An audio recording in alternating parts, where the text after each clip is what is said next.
कल तक खैबर पख्तूनख्वा में जो सियासी तोपें एक दूसरे पर गोलाबारी करती थीं, अब एक दूसरे के साथ कंधे से कंधा मिलाए वफाकी हुकूमत को वाज़ेह पैगाम दे रही हैं कि सूबाई मफादात पर खैबर पख्तूनख्वा की तमाम सियासी जमातें एक पेज पर हैं। यानी सूबे में कल के मुखालिफिन आज एक सफ़ में खड़े हैं और मुतालबा एक ही है कि सूबे को आटा फराहम नहीं किया जा रहा। वो सूबा जो रियासत को सस्ती गैस और बिजली दे रहा है, लेकिन उसी के CNG स्टेशन बंद किए जा रहे हैं, जिसके खिलाफ गवर्नर खैबर पख्तूनख्वा फैसल करीम कुंडी सूबाई हुकूमत के साथ मिलकर आवाज़ उठा रहे हैं।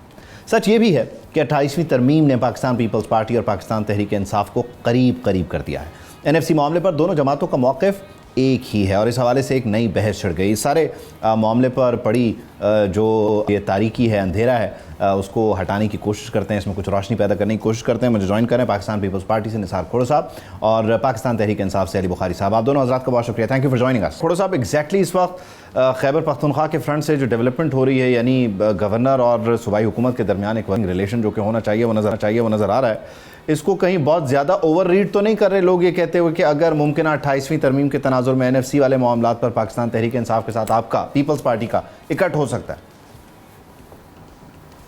देखें, बात सुने, KP में भले किसी पार्टी का भी चीफ मिनिस्टर हो, अगर वहां पीपल्स पार्टी का नॉमिनी गवर्नर है तो भी KP के कहलाता है। अगर लीडर ऑफ अपोजिशन भी आपस में मिलते हैं, अगर 3-4 लोग इकट्ठे होके अपने सूबे के लिए आवाज उठा रहे हैं तो उसमें क्या खराबी है? उसमें खराबी क्या है? जमहूरी पार्लिमानी सियासत है और पार्लिमानी सियासत में अपोजिशन और हुकूमत आपस में अगर इकट्ठे बैठकर किसी चीज की डिमांड करते हैं, वफाक से डिमांड करते हैं, तो फिर मैं समझता हूँ उसमें कोई बुराई नहीं है और अच्छी बात है। ठीक है, तो इसमें बुनियादी तौर पे अली बुखारी साहब एग्जैक्टली अब तक जो राब्तों की नोयत है, ज़ाहिर है इसमें कोई कबाहत तो नहीं है, लेकिन राब्तों की नोयत क्या है? यानी 28वीं तरमीम को लेकर भी आप चीज़ों को डिस्कस कर रहे हैं या अभी आपका सिर्फ और सिर्फ जो मकसद है वो सूबा खैबर पख्तूनख्वा ही है?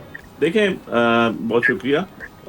अभी जो आपका बाज़ाब्ता रब्ता कहते हैं वो तो नहीं हुआ जी, ठीक है, बड़ी सिंपल सी चीज़ है। हमारे किसी लीडरशिप से मैं चेयरमैन की बात करूँ या जनरल सेक्रेटरी की बात करूँ या कायदे हिज़्ब इख्तिलाफ in the senate as well as in the parliament national assembly की बात करूँ तो नहीं है। और जो ये भी रब्ता हुआ ये डायरेक्टली CM साहब के साथ जो है वो गवर्नर KP का हुआ, कुंडी साहब का। तो कहने का मकसद ये है कि और इशू सिंपल एक था जिसके ऊपर हम बड़े दिनों से कह रहे थे और बड़े अरसे से कह रहे थे, और मैं तो वैसे बड़े अरसे से होपफुली सोचता होता था कि यार पीपल्स पार्टी की कोई आइडियोलॉजी थी, कोई भुट्टो साहब की आइडियोलॉजी थी, कोई बीबी शहीद की आइडियोलॉजी थी, पता नहीं हुआ, मुझे तो नजर नहीं आ रही कि ये 17 सीटों वालों को कैसे सपोर्ट कर रहे हैं। बल्कि कई प्रोग्राम में तो कादर मंदोखेल साहब मेरे साथ होते थे, वो इस चीज़ को एडमिट करते थे कि जी उनके खिलाफ भी जो बंदा बैठा हुआ है वो भी आ रहा हुआ। सो अल्टीमेटली ये है कि जो सूबे की हद तक बात है वो बिल्कुल मैं एग्री करता हूँ, निसार खोड़ो साहब ने सही बात की है कि अगर सूबे की बात हो तो पार्लिमानी लोग पार्लियामेंट से बाहर या पार्लियामेंट के अंदर या जमहूरी लोग जो हैं वो गुफ्तो शनीद जमहूरी तरीके से करते हैं और करनी भी चाहिए, क्योंकि जो है आपके पॉलिटिकल जो जितने भी आपके मैं कहता हूँ जो आपने नॉब्स अचीव करने होते हैं वो लोगों के लिए होते हैं, उसका अल्टीमेटली मंबा जो है वो अवामुन नास है, पब्लिक एट लार्ज है।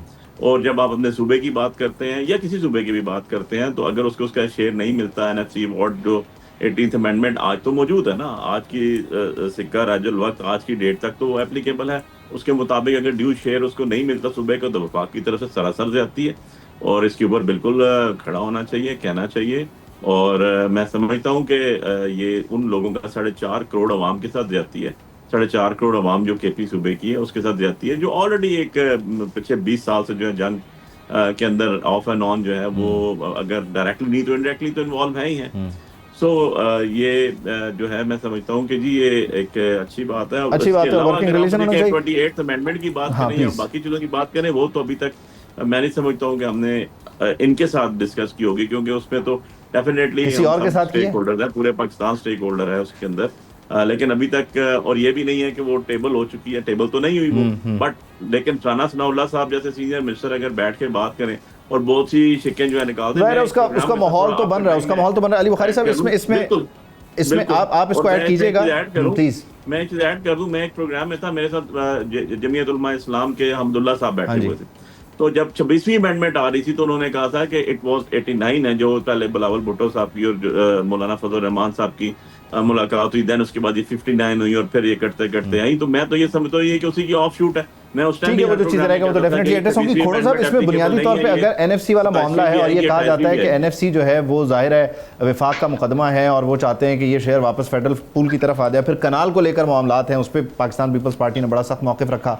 अगर उसको लेकर भी मामलात को इनिशिएट करते हैं तो एग्जैक्टली पाकिस्तान पीपल्स पार्टी अगर मुखालिफत करती है तो किसी बहुत रेलेवेंट क्वार्टर को नाराज़ तो नहीं कर देगी? देखिए भाई, बात सुने, आप खामखा की इधर की बात उधर ले जा रहे हैं। हम बंधे हुए हैं एक आइन के साथ।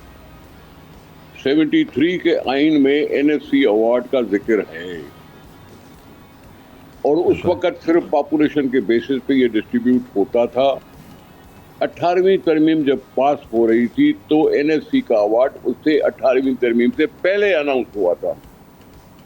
अब जब पहले अनाउंस हुआ एनएफसी अवार्ड तो उसमें सूबों का हिस्सा बढ़ाया गया, मरकज का कम किया गया और साथ ही साथ ये भी लिख दिया गया कि जी सूबों को हिस्से से कटौती नहीं हो सकती, बढ़ तो सकती है, क्योंकि हमारे यहाँ पॉपुलेशन बढ़ रही है।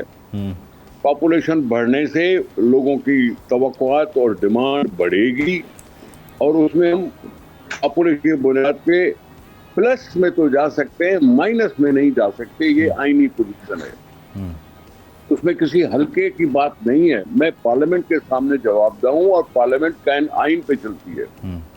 आइन में जो जिक्र है हम उसकी बात कर रहे हैं। आइन को चेंज करा तो फिर दूसरी बात करेंगे, आइन में अमेंडमेंट लाएंगे तो दूसरी बात करेंगे। लेकिन इस वक्त जो पोजीशन है वो 18वीं तरमीम के बुनियाद पर ही सही, लेकिन 18वीं तरमीम भी पिछले एनएफसी अवार्ड अनाउंस होने के बाद आई कि हम कम से कम कुछ न कुछ गारंटीज रख सके कि बाबा सूबों को हिस्सों को जब चाहो कटौती नहीं करोगे, उसमें बढ़ा तो सकते हो, कटौती नहीं कर सकते। ठीक है, अच्छा। अब अगर एफबीआर जी प्लीज वाजिबात वसूल नहीं कर पाती और 130 अरब रुपए की शॉर्टफॉल डिक्लेयर कर रही है तो एफबीआर को देखो ना, उसमें सूबे के लोगों को मारने की क्या जरूरत है? अगर एफबीआर नाकाम जा रही है तो उस पर नजर रखनी चाहिए कि जी उसकी नाकामी खत्म हो और लोगों की रेवेन्यू जनरेशन जो भी हो रही है उसमें एफबीआर अपना तनदेही से के साथ काम करे और ये कहे ना कि शॉर्टफॉल हो गई। यहाँ कोई आसमानी कोई ऐसी बात नहीं हुई, नेचुरल कैलेमिटी कोई नहीं हुई इस साल। पाकिस्तान की वजारत खजाना अच्छी पोजीशन बता रहा है। आईएमएफ का अपनी तरफ से हमारे पास मेहरबानी जारी है। जब ये सब कुछ जारी है जो पाकिस्तान की मददगार हो सकती है तो फिर कटौती की जरूरत नहीं है। सूबों को सजा क्यों दें हम? ठीक है, सूबों को सजा क्यों दें? वहां तो बहुत ज्यादा महरूमियां हैं यकीनी तौर पे। अच्छा अली बुखारी साहब, आप कैसे मेक श्योर करेंगे कि जो 26वीं में चले नेशनल कंसेंसस की कोशिश होती रही, 27वीं में कुछ तोड़फोड़ हो गई, 28वीं को लेकर आप इंटैक्ट रहेंगे इन सारे मामलात पे? यानी आपके यहाँ से कोई जो 26वीं अमेंडमेंट आई वो भी बड़ी रात की तारीकी में आई और आपके मीडिया ने कोट किया कि डिप्टी प्राइम मिनिस्टर साहब से पूछा गया कि भाई उसका मसौदा किधर है, जो टेबल तो करें, उस पर आर्गूमेंट्स तो हो, बहस तो हो। तो उन्होंने कहा लॉ मिनिस्टर से पूछें। तो लॉ मिनिस्टर से पूछा गया, उसने कहा मेरे पास पहुंचा ही नहीं। भाई कौन सा सहीफा था, कहां से आपके लोग तो स्लिप नहीं होंगे। अब उसके बाद दूसरा मैं आ रहा हूँ उसके बाद क्योंकि फिर वो बिलावल साहब ने एक ट्वीट किया जिसके बाद सारी चीज बाहर आई। उससे पहले तक तो किसी को पता भी नहीं था। और 27th अमेंडमेंट तो जैसे आई, जिस तरह लोगों की बहनें बेटियां बच्चे उठा के की गई, वो भी आपके सामने है। अब 28th अमेंडमेंट की जो चीजें अभी तक तो सामने आई नहीं, लेकिन जो चीजें आई जो हमें डिस्कशन में आ रही हैं आजकल, जो राना सनाउल्लाह साहब की तरफ से आई, फॉर एग्जांपल एनएफसी अवार्ड की बात की गई, 25 साल वोटर एज है यार, 3.5 करोड़ लोगों को आप जो है कहते हो कि वोट से महरूम कर दिया जाएगा, क्योंकि दुनिया का वाहिद मुल्क होगा पाकिस्तान जो 25 साल में आपका 21 साल का लड़का जो है वो एसी बन जाता है और पूरे के पूरे तहसीलें चलाना शुरू हो जाता है जिला। आपका 18 साल का लड़का जो है वो आ जाता है, बैंक अकाउंट खोल जाते हैं, एफबीआर टैक्स देना शुरू करता है, बिजनेस करता है। कौन सी दुनिया में रह रहे हैं, क्या कर रहे हैं, किसके लिए कानून बना रहे हैं? इसी तरह best Benazir income support programme के ऊपर बात हो रही है, उसके ऊपर भी की जा रही है, जो सुनने में आ रहा है अभी तक। तो ये सारी बहुत सी चीजें ऐसी हैं। अच्छा, सुबह बनाने की बात आ रही है और इसके अलावा भी बहुत सी चीजें आ रही हैं जो आज मुझे मैं हाईकोर्ट में था इस्लामाबाद तो पता चली कि जी और भी कुछ जाहिर है अभी तो सिर्फ और सिर्फ कयास सराइयों पर मबनी मामलात हैं। अब बात यह है कि इसको प्लीज कंक्लूड कीजिएगा अली बुखारी साहब। अभी तक कोई चीज क्लियर तो नहीं आ रही, लेकिन बात यह है कि हम तो कहते हैं कि 1973 का एंड इसकी ओरिजिनल लेटर एंड स्पिरिट में एग्जीक्यूट किया जाए। ये तो जितनी है। अमेंडमेंट्स हुई हैं ये पर्सन स्पेसिफिक हुई हैं, ये तो एक पार्टी को फायदा सही, यानी कि पहुंचाने के मामला लिए, जो है वो एक पार्टी को बुनियादी तौर कॉर्नर पर करने सिर्फ के और लिए सिर्फ हुई ये है। है कि नेशनल कंसेंसस के बगैर ये हो नहीं सकता। आप पाकिस्तान का मौक़िफ़ आपके सामने है, अली बुखारी साहब तहरीक इंसाफ की तरफ से पेश करें, सबका अपना अपना मौक़िफ़ है, तो इसमें नेशनल कंसेंसस के बगैर अगर आगे बढ़ेंगे तो ये तरामीम मुतनाज़े ही रह जाती हैं। निसार खोड़ो साहब, अली बुखारी साहब, आप दोनों हज़रात का बहुत शुक्रिया। सब्सक्राइब करें और बेल दबाएं ताकि कोई खबर रह न जाए।